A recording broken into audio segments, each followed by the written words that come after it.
Com a palavra de Deus, e todo ano a gente começa um projeto de leitura. Não sei se você pegou algum dos projetos que a gente lançou aí, o desafio para ler a Escritura, mas para você ter uma ideia, eu começo a ler e eu começo a empolgar. Eu falo, nossa, eu precisava ter mais do que 1 hora com a igreja por semana para poder ensinar a palavra, porque eu fico maravilhado. Eu já tenho assim uns 12 esboços do que eu quero pregar para vocês esse ano. E esse texto que a gente vai estudar hoje é um dos que impactou meu coração nessas leituras que eu tenho feito já nesse ano. Eu quero, hoje à noite, compartilhar com você um texto de Lucas, se você já puder abrir sua Bíblia para lá e permanecer aberto. Lucas capítulo 7. Eu fiquei pensando como que nós podemos demonstrar um profundo amor por Deus. Demonstrar amor não é algo simplesmente falado, é também. Mas a Bíblia, quando fala de demonstração de amor, ela vai para o lado prático. Se você fala que ama seu irmão, então você tem que agir de alguma forma para ajudá-lo, de alguma maneira. Então hoje eu quero falar sobre isso. Como podemos demonstrar um profundo amor por Deus. Quando eu estive lá no Palavra da Vida, no final desse ano de 2017, na formatura do Samuel, eu fiquei empolgado com esse cara aí. Ele é um pouco mais alto do que o Samuel. Vocês imaginam como que eu fiquei perto dele, né? Ele é muito mais alto do que o Samuel. Vocês estão vendo lá? Está muito ruim esse negócio, está muito claro aqui. A gente precisa começar o culto mais tarde. Mas ele tem ascendência russa. Ele é da turma do Samuel. E ele foi para lá, para o seminário, com sua família, se preparar para ir para a Romênia. Esse é o sonho do coração deles. Eles querem ajudar a igreja na Romênia, que é uma igreja muito carente de mão de obra. E havia uma igreja que sustentava esse casal. Basicamente era a base do sustento da família. Mas quando há uma crise, geralmente o que a igreja, em primeiro lugar, pensa é tirar o sustento do seu missionário, porque afinal de contas o missionário está longe, não é?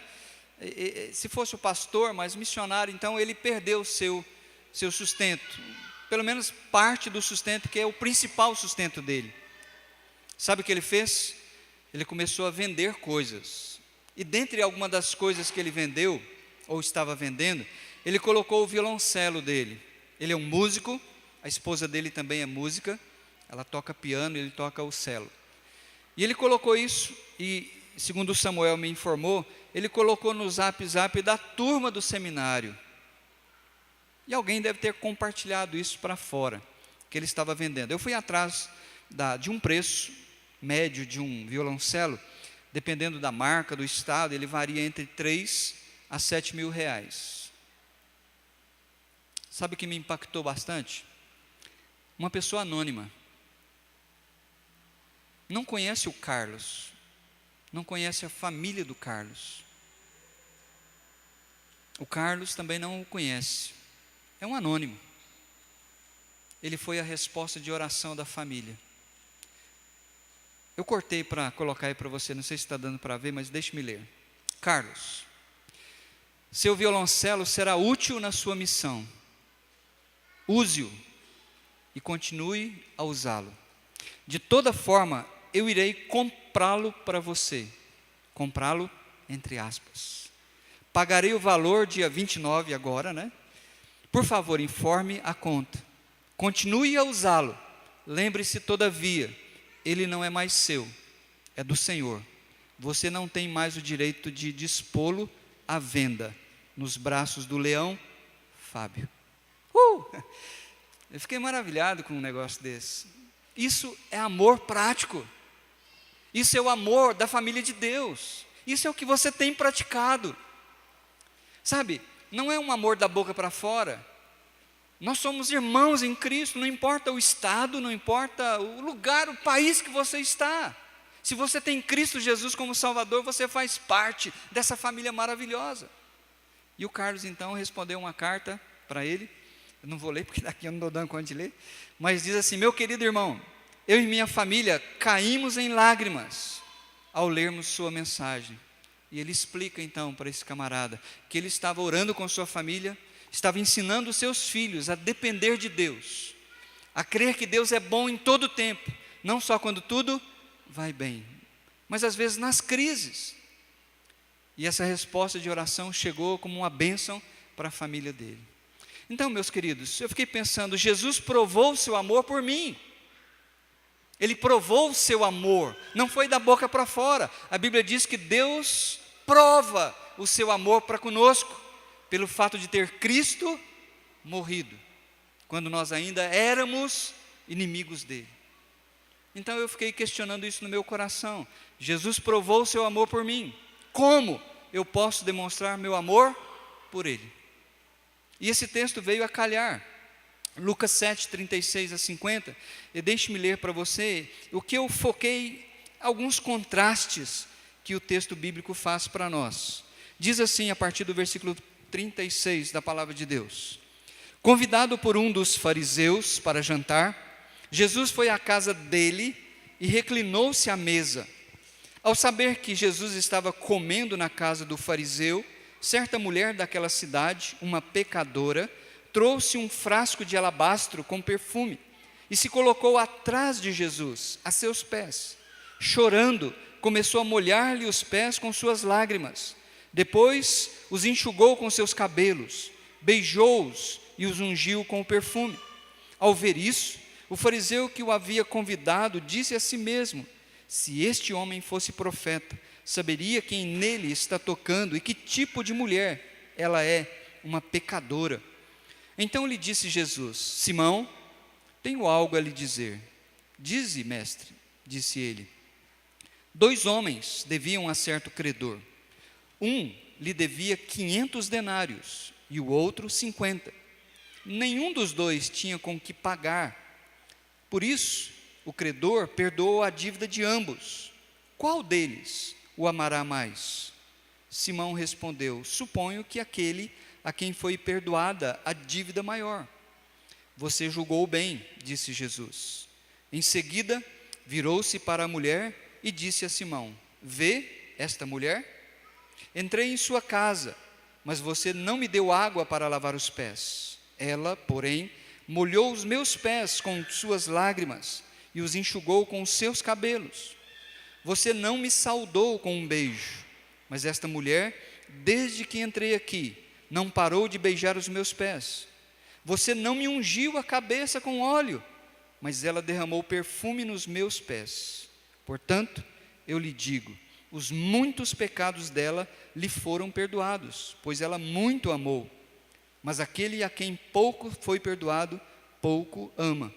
Então Jesus disse a ela: seus pecados estão perdoados.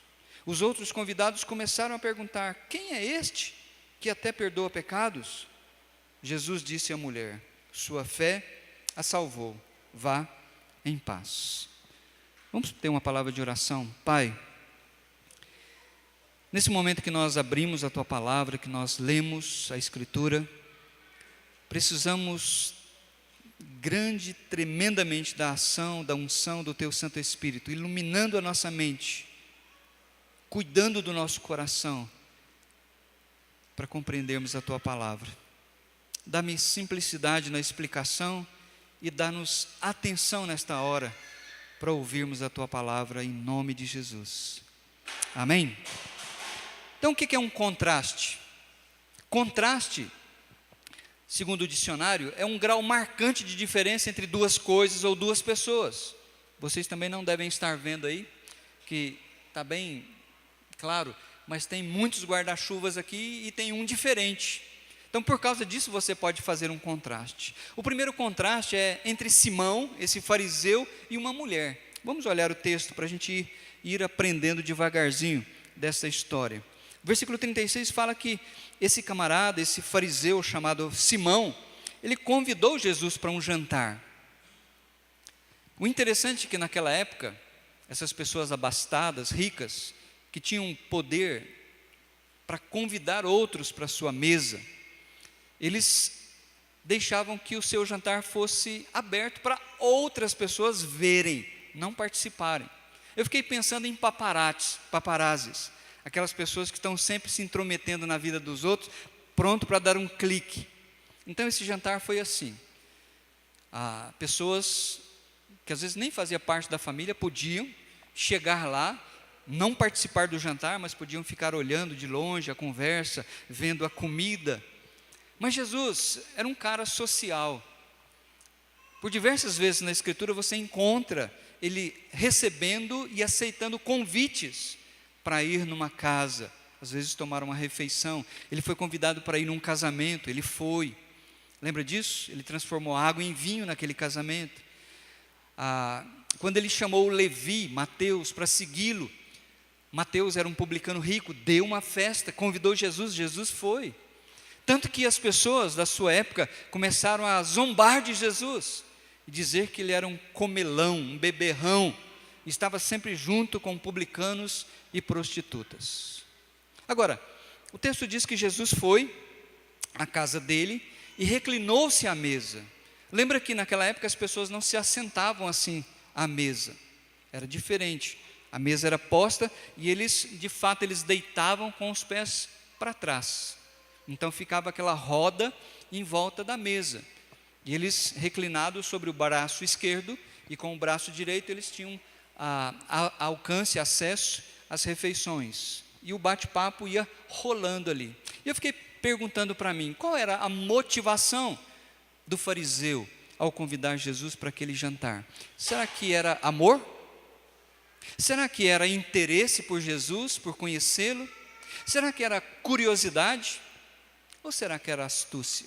A realidade é que Jesus foi àquele casamento, àquele jantar, sentou-se à mesa e começou um diálogo com os presentes. E aí então, eu peguei uma pintura que está lá no Museu do Louvre, em Paris, pintado por esse francês, Pierre. A ideia dele ao ler o texto, e ele reproduziu essa pintura. Não sei se você está conseguindo ver, muito legal. Mas eu quero destacar alguns pontos de contraste muito legal com o fariseu. Primeiro, a Bíblia diz, certa mulher. 37 diz, ao saber que Jesus estava comendo na casa do fariseu, certa mulher. Preste bem atenção. Ela não tem identidade. Alguns tentam identificar essa mulher como Maria Madalena, a pecadora. Mas não é Maria Madalena. Quem inventou essa história foi um papa chamado Gregório Grande, no 7º século. Ele é que vinculou essa personagem com Maria Madalena e até promoveu um dia para cultuar Maria Madalena. Mas a Bíblia simplesmente deixa ela sem identidade. Eu gostei disso. Sabe por quê? Porque esta mulher, esta certa mulher, ela pode representar qualquer um de nós. Ela pode representar a Sebastiana, o Gilberto, a Beatriz, a Joana, o Daniel, o João, o Marcos. Por isso eu vejo como que Deus é tão bondoso e amoroso. E além do mais, o fato de Lucas, que é o escritor deste evangelho, ter mantido a identidade dessa mulher em segredo, é para preservar a própria imagem dela. Porque lembra, essa história se passou e ela foi escrita alguns anos mais tarde. A posição, a condição dela mudou nesses anos, porque ela conheceu Jesus como Salvador. Então, em primeiro lugar, certa mulher daquela cidade. Significa que ela era alguém conhecida. O próprio fariseu conhecia. E eu fico pensando que quando ela adentrou o recinto da casa, o fariseu deve ter arrepiado lá, como a gente diz, os cabelos da cabeça. Sabe por quê? Porque ela era uma pecadora. Essa expressão, uma pecadora, ela era destinada exclusivamente para um grupo de pessoas, as prostitutas. Era o mais baixo, era a ralé da ralé dos pecadores. Então, essa mulher, certa mulher que não tinha identidade, daquela cidade que todo mundo sabia onde ela fazia ponto na cidade, todo mundo sabia que ela era uma prostituta, uma vagabunda, uma pecadora, mas algo que o texto tremendamente fala, que ela soube que Jesus estaria naquela noite, jantando na casa daquele fariseu, e ela foi lá, e a Bíblia diz que ela trouxe um vaso de alabastro. Eu trouxe um vasozinho aqui só para servir de ilustração para nós. Vasos de alabastro eram caríssimos, somente reis geralmente davam esse presente para suas rainhas. Eu li que, dependendo da família, se fosse uma família muito abastada ou pouco abastada, eles davam também como dote para sua filha, quando ela iria se casar, um vaso de alabastro. Sabe o que ela fazia com esse vaso? No dia do desposório, ela pegava esse vaso, eu não vou quebrar porque senão eu vou apanhar da minha esposa, mas ela pegava esse vaso com perfume caro, e ela publicamente chegava diante do seu noivo e quebrava aquele perfume, ungindo os pés do seu noivo, dizendo publicamente para todas as pessoas que ela, a partir daquele momento, ela iria honrá-lo, ela iria ter aquele homem em maior estima da sua vida, porque ele era o noivo e o marido dela. E essa mulher trouxe um vaso caríssimo de alabastro. E o que ela fez? Ela praticou 4 ações grandiosas, 4 ações de sacrifício, que deve despertar a gente. Ela praticou o amor, ela não falou que amava Jesus, sem nenhuma palavra, ela deu uma grande demonstração. O amor dela foi extravagante, ao ponto das pessoas pararem de comer, eu fico imaginando, e perpetraram os seus olhos naquilo que ela estava fazendo. 4 atitudes que demonstram o respeito, a devoção e o profundo amor que aquela mulher tinha por Jesus Cristo. A Bíblia diz que, em primeiro lugar, ela lavou os pés de Jesus chorando. Versículo 38 diz, ela se colocou atrás dos pés. Lembra como eu falei para vocês? Eles estavam como que deitados assim, os pés lá para trás. Ela não interferiu na refeição, mas ela chegou atrás de Jesus, se ajoelhou, e ela começou a chorar copiosamente, porque a Bíblia diz que as suas lágrimas foram tantas, que molharam os pés de Jesus, e ela começou a lavar esses pés. O fariseu deve ter ficado engasgado com a comida. Segundo lugar, ela fez outro gesto extravagante. Nenhuma mulher, naquela época, ousava fazer o que ela fez. Ela desamarrou seus cabelos. Isso era como que ficar nua na presença dos homens. A mulher, naquela época, só no quarto com o seu marido, ela tinha essa liberdade de jogar os cabelos para trás. E essa mulher fez isso. Ela desamarrou seus cabelos e começou a enxugar os pés de Jesus. Terceira ação dela, ela começou a beijar os pés do seu mestre, do seu Salvador. E por último, ela quebrou o vaso de alabastro, porque esse vaso, ele era lacrado para que o perfume não se perdesse. Para você usar aquele perfume, e era uma vez só, uma vez que você quebrava aquele vaso, não tinha como guardar na geladeira, não tinha como levar para casa, você tinha que despender todo aquele vaso de alabastro, de perfume, de unguento. E ela fez isso, ela quebrou aquele vaso e ungiu os pés do Senhor Jesus. Aí a casa caiu. Quando ela acabou de fazer esse gesto extravagante, a casa caiu. A casa caiu porque o coração do fariseu naquele momento foi exposto. Até então, a gente não sabia por que ele tinha convidado Jesus. Se ele estava interessado em aprender do Senhor, se ele estava curioso.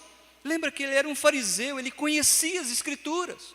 Havia uma promessa lá em Deuteronômio, falando a respeito do profeta que viria para a nação de Israel. E os judeus sabiam que o profeta era o Messias, e que ele tinha autoridade para saber coisas que ninguém falasse para ele. Mas quando aquela mulher começou a tocar os pés de Jesus. Um fariseu nunca permitiria um negócio desse, ainda mais sendo uma prostituta conhecida. Então, o versículo 39 diz assim: ao ver isso, o fariseu que o havia convidado disse a si mesmo. Veja, ele não ventilou publicamente, foi um pensamento, foi algo de motivação, foi algo de coração. Ele não verbalizou isso, ninguém escutou isso. E ele então fala assim para si mesmo: se este homem fosse o profeta, saberia quem nele está tocando e que tipo de mulher ela é, uma prostituta, uma pecadora. Meus queridos, preste atenção numa coisa. Sabe por que Deus permite provações na nossa vida? Por que Ele permite problemas na nossa vida? Porque são essas circunstâncias que revelam o que está dentro do nosso coração.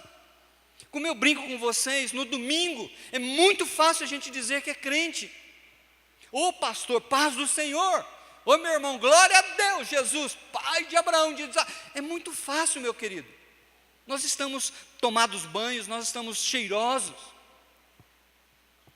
Mas quando as provações vêm para cima do povo de Deus, quando nós temos problemas de relacionamento, é aí que Deus vai então entornar o caldo. É aí que Ele vai mostrar o que está realmente, verdadeiramente dentro do nosso coração. O fariseu foi desmascarado naquele jantar, porque embora ele não tendo verbalizado, o Senhor Jesus, que sabe de todas as coisas, que conhece os nossos pensamentos e as nossas motivações, contou uma história. Essa história que ele contou foi justamente para mostrar para esse homem, para o fariseu, que ele era incrédulo, que ele não tinha convidado Jesus por causa de amor, porque ele queria aprender de Jesus. Ele, na verdade, ele teve um profundo desrespeito com Jesus como convidado dele. Ele, na verdade, desprezou Jesus. E a gente vai ver por que ele fez tudo isso. Observa comigo mais um contraste interessante. Jesus conta uma historinha. Jesus era chegado em histórias, porque essas histórias ajudam a gente. Observa comigo, versículo 40. Então Jesus disse ao fariseu: Simão, tenho algo a lhe dizer. Dize, mestre, disse ele. 2 homens deviam a certo credor. Um lhe devia 500 denários e o outro 50. Nenhum dos dois tinha com que lhe pagar. Por isso, o credor perdoou a dívida a ambos. Então Jesus fez uma pergunta para ele: Simão, qual dos dois você acha que vai amar mais o credor? Aquele que foi perdoado a sua dívida de 500 ou aquele que foi perdoado a sua dívida de 50? Ele tinha que ter ficado calado, porque na verdade ele percebeu que aquela história que Jesus havia contado era para ele. Jesus estava tocando na ferida do fariseu. Jesus estava apontando o seu pecado naquele momento. Mas ele respondeu. Ele falou: olha, mestre, eu penso que quem vai amar mais é aquele que foi perdoado mais. Jesus mostrou naquele ato, com aquela história, que o fariseu era um homem cheio de si mesmo, que o fariseu era um homem cheio de justiça própria. Os fariseus eram assim. Por isso, quando Jesus pergunta assim, olha, ele fala para o homem, né, que o julgamento dele sobre a resposta foi certa, virou-se para a mulher e conversou com Simão: vê esta mulher? Por que Jesus perguntou isso? Todo mundo estava vendo aquela mulher. De fato, ela entrou ali como uma intrusa. E por ser pecadora, ela não era bem-vinda naquele lugar. Mas eu fico imaginando que quando Jesus perguntou para ele: vê esta mulher? É porque o fariseu, na sua justiça, na sua santidade, ele não via as pessoas na rua quando ele andava. Ele olhava por cima. Ele se achava melhor que todas as pessoas. Da mesma maneira, ele não viu Jesus quando entrou na sua casa como seu convidado. Os fariseus de hoje, como daquela época, eles se acham melhores do que os outros. Por isso, quando alguém pisa no calo dele, ele fica ferido. E às vezes ele até sai propagando maus comentários, porque ele guardava a lei, ele praticava boas obras, ele dava o dízimo, ele sabe? Então Jesus vai concluir essa história, mostrando para o fariseu que ele é fariseu. Por isso a ideia de fariseu no meio evangélico tornou-se a alcunha de alguém que é hipócrita. Olha comigo o versículo 47. Diz assim, 44. Em seguida virou-se para a mulher e disse a Simão: vê esta mulher? Entrei em sua casa, mas você não me deu água para lavar os pés. Isto é uma falta muito grande de cortesia. Isso era praxe. É como os mineiros. Se você vai numa casa e não bebe um cafezinho, é falta de educação, não é? Os povos antigos é que falavam isso. Então é praxe. Chegou na minha casa, mineiro, não é, Marquinhos? Tem que fazer um cafezinho, ué. Eu fui fazer a visita lá para a mãe da Mar, tem que fazer cafezinho. É praxe, é educação. Então lavar os pés, né, providenciar, não era o dono que lavava os pés, mas ele tinha que providenciar para os seus visitantes uma vasilha. Havia um escravo na porta que lavava os pés, ou então o próprio visitante lavava os seus pés. Mas Jesus falou: olha, você não fez isso comigo. Falta de educação, falta de respeito. Que mais? Ela, porém, molhou os meus pés com suas lágrimas e os enxugou com os seus cabelos. 45, você não me saudou com um beijo. Era outro praxe daquela época. Quando você chega na casa de alguém, você já entra e vai sentar lá no sofá, abrir a geladeira? Não. Quando você chega na casa de alguém e alguém respeita você, o que ele faz? Ele estende a mão para te cumprimentar, para dar um abraço, falar: oh, seja bem-vindo. Naquela época era o beijo, o ósculo. Era assim que os orientais se cumprimentavam, beijando um ao outro, dizendo: eu respeito você, você é bem-vindo na minha casa. Mas Jesus está dizendo: você não me fez isso, você não me deu um beijo de recepção. Ela, desde que eu cheguei aqui, ela lavou os meus pés e está beijando os meus pés. E Jesus continua, ela não parou de beijar os meus pés. 46, você não ungiu a minha cabeça com óleo. Esse era um outro costume da época, muito importante, de boa educação, de ética. Quando alguém era convidado para ir na sua casa, naquela época, o calor, a pessoa suava, e também o vento desgrenhava o cabelo. Na recepção calorosa, o anfitrião tinha um perfume para que o convidado pudesse se refazer, passar um pouquinho daquele perfume unguento, cheiroso, porque ele ia ficar na presença de outras pessoas. Mas o fariseu não fez isso. Mas Jesus falou assim: mas ela derramou perfume nos meus pés. Então ele vai concluir a sua história para Simão e para nós. Esse portanto, eu lhe digo, é um argumento que ele vai usar de causa e efeito. Ele vai mostrar por que aquela mulher fez o que ela fez. Então ele diz assim: portanto eu lhe digo, os muitos pecados dela lhe foram perdoados, pois ela muito amou, ou pois ela amou muito. Mas aquele a quem pouco foi perdoado, pouco ama. Olha só, a causa que Jesus está levantando no seu argumento é que o fariseu, ele necessita tanto de perdão quanto aquela mulher. Nós poderíamos dizer que ele, e ele entendeu isso, ele é o devedor dos 50 denários. Ela era devedora dos 500. Mas o ponto da história é que nenhum dos dois tinha condições de pagar a dívida. O que Jesus estava querendo mostrar? Que o evangelho, ele é oferecido gratuitamente. Porque todos nós somos devedores. Não importa se socialmente, como o fariseu, você não tem tantos pecados quanto a prostituta que fica lá no ponto, rodando a bolsinha. Mas você necessita tanto de perdão quanto aquela prostituta. E é isso que Jesus está mostrando.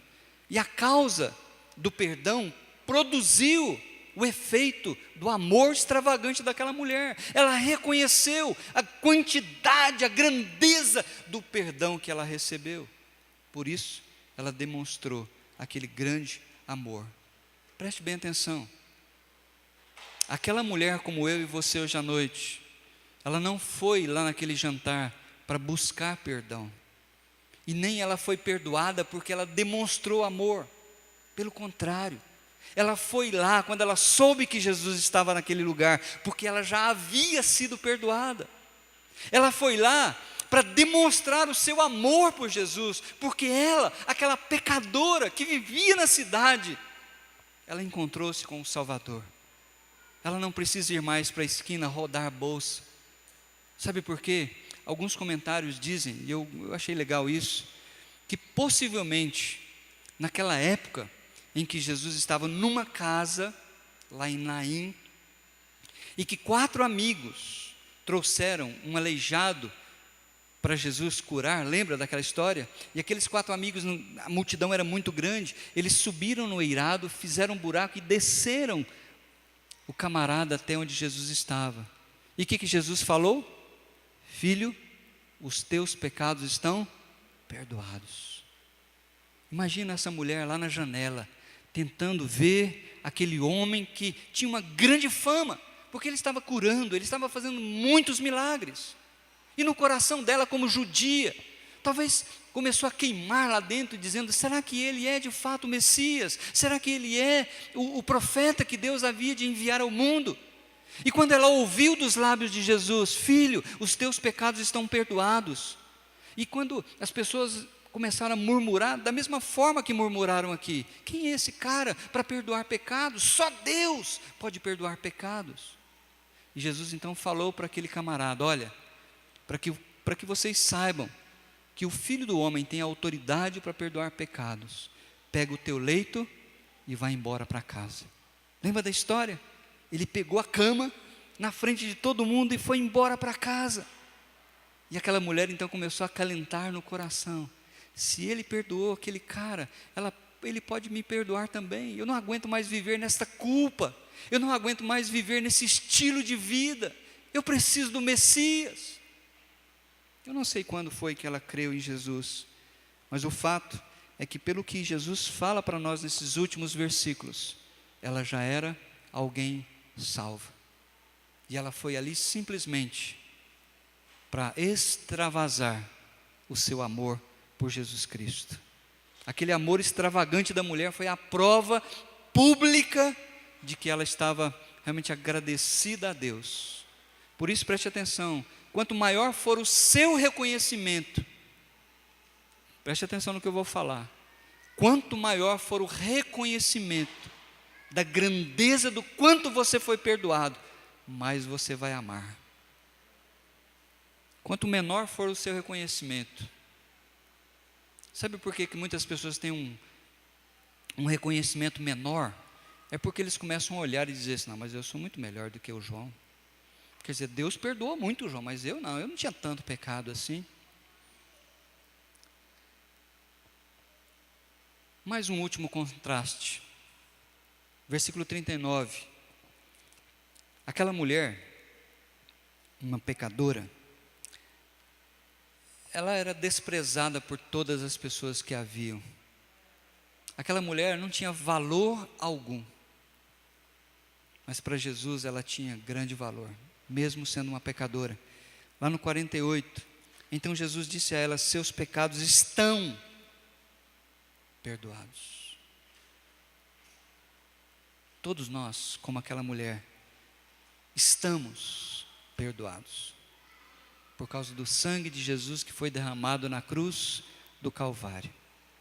Agora, a gente não pode pegar a bolsa e querer voltar para a esquina de novo. Eu tenho certeza que foi por isso também que Lucas preservou o nome dessa mulher. Quem sabe na época que ele escreveu essa história, foi a própria mulher que contou para ele aquele episódio.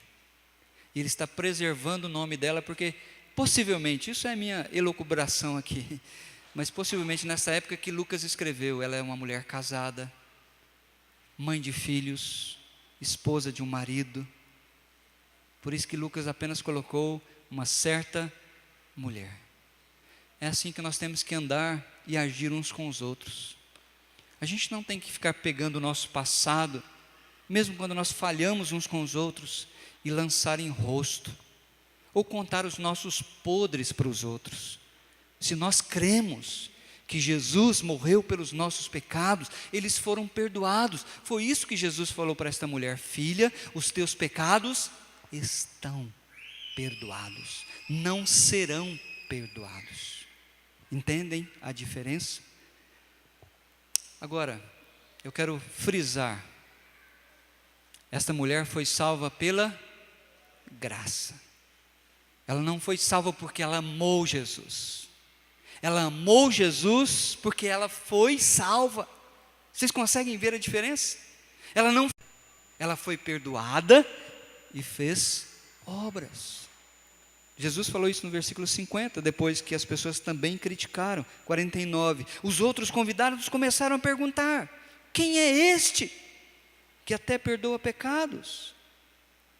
Jesus disse à mulher: sua fé a salvou, vá em paz. Que legal, não é? Eu pelo menos acho maravilhoso isso, poder viver em paz. Justificados, diz a Bíblia, mediante a fé, temos paz com Deus. Vamos aplicar essa mensagem. Eu pensei em duas áreas para aplicar essa mensagem para nós hoje à noite. A primeira delas, eu quero trabalhar com o nosso coração, motivação. Motivação responde a essa pergunta: por que eu faço o que eu faço? Entenderam a ideia? Motivação responde a essa pergunta: por que você faz o que você faz? O fariseu, ele apresentou um serviço para Jesus, ele o convidou para estar naquela noite, mas o serviço que ele prestou foi um pretexto. Na verdade, o que ele queria era uma oportunidade para puxar o tapete de Jesus. Ele viu essa oportunidade quando aquela pecadora chegou e fez o que fez. Sabe que muitas vezes na igreja, a motivação em servir a Jesus é a do fariseu. A gente está sempre reclamando que alguma coisa não está legal. Lembra da pedra que o Samuel contou aqui? A gente reclama da pedra, passa de largo, mas ninguém está disposto a remover a pedra. A mulher, ela prestou um serviço por gratidão. Ela não foi obrigada. Ela ouviu falar que Jesus estaria naquela casa. Ela sabia que ela não era bem-vinda ali. Mas o seu amor por Jesus não a conteve. Eu creio que se nós tivermos um amor extravagante por Jesus, por que eu faço o que eu faço? É por gratidão. É por reconhecer quanto Ele foi bondoso para comigo. O quanto Ele me perdoou. Ah, mas então ninguém na igreja está fazendo. Eu não sou ninguém, eu sou diferente. Ninguém precisa fazer, mas eu vou fazer para a glória de Deus, porque eu reconheço, como aquela mulher, como eu sou grato por tudo que Ele fez por mim. A segunda área que eu quero trabalhar e motivar você diz respeito à sua atitude, que responde à pergunta: como eu faço o que eu faço? O fariseu, ele foi negligente, ele foi desrespeitoso, ele foi uma pessoa que desprezou tremendamente o convidado dele. Para Jesus qualquer coisa serve. Professores de escola dominical, como que você prepara a sua aula? Sábado à noite, de qualquer jeito, é para criança mesmo. Como que nós nos preparamos para vir para o culto? De qualquer jeito. Isso é atitude. Responde essa pergunta: como eu faço o que eu faço? A Bíblia diz: maldito que fizer a obra do Senhor relaxadamente, de qualquer jeito. Jesus merece o melhor, porque Ele é Deus encarnado. O melhor que eu posso dar, não é o melhor que eu fico imaginando, não, é o melhor que eu, Sebastião, posso dar para Deus, eu vou trabalhar para dar para Ele.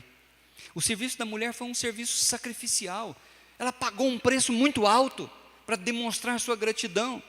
O vaso quebrado para mim é uma figura da própria vida dela. Ela sentiu-se totalmente quebrada, mas restaurada para viver uma nova vida para o Senhor Jesus Cristo. Eu fiquei pensando, que bom que o Carlos continuará tocando o seu violoncelo. Sabe por quê? Porque alguém que ele nem sabe aonde, chamado Fábio, entende que servir a Deus não é uma obrigação. Servir a Deus é um privilégio. Deixa eu escutar você falar isso. Servir a Deus é um? Deixa eu escutar você. Servir a Deus é um privilégio. A gente precisa mudar a nossa mentalidade. Servir a Deus não é uma obrigação. Agora eu quero dizer para vocês, eu dou graças a Deus por esta igreja. Eu dou graças a Deus porque aqui tem muitos Fábios. Aqui tem Fábios. E você é um Fábio.